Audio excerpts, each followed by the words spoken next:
എൻ്റെ ഓർമ്മയിൽ ആദ്യമായിട്ടാണ് ഇപ്രാവശ്യം കംപ്ലീറ്റ് പറ്റിച്ചു.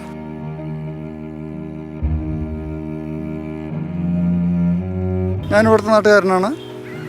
എൻ്റെ ഓർമ്മയിൽ ഇപ്രാവശ്യം പറ്റിയിരിക്കുന്നത് ഈ കൃഷി ആവശ്യത്തിനൊക്കെ വെള്ളം മോട്ടർ അടിച്ച കൊണ്ടാണ് പറ്റിയിരിക്കുന്നത്.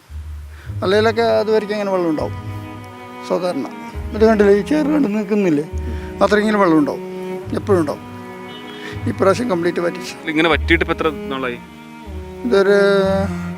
ഒരു മാസം മേലാവും. ഒരു മാസം മേലെ. കൃഷി ആവശ്യത്തിന് വെള്ളം മുഴുവൻ പറ്റിച്ചതുകൊണ്ടാണ് പറ്റിയത്. അങ്ങനെ പൂർണ്ണമായിട്ട് പറ്റിയാണ്. ആളുകൾ കൃഷിയൊക്കെ ഇപ്പം എന്താ ചെയ്യുന്നത്? ഇപ്പം ഒന്നും കൃഷിയില്ലല്ലോ, ഒക്കെ കഴിഞ്ഞില്ലേ, നെൽകൃഷിയല്ലേ, നെൽകൃഷിയൊക്കെ കൊയ്ത് കഴിഞ്ഞു. എന്താ ഇവിടുത്തെ അവസ്ഥ മൊത്തത്തിൽ ഈ വേനലിലും? വെള്ളത്തിനും വല്ലാത്ത ഇത് തന്നെയാണ്. മലമ്പുഴയുണ്ട്, കനാൽ മുകളുന്നുകൊണ്ട് കുറേ സമാധാനമാണ്.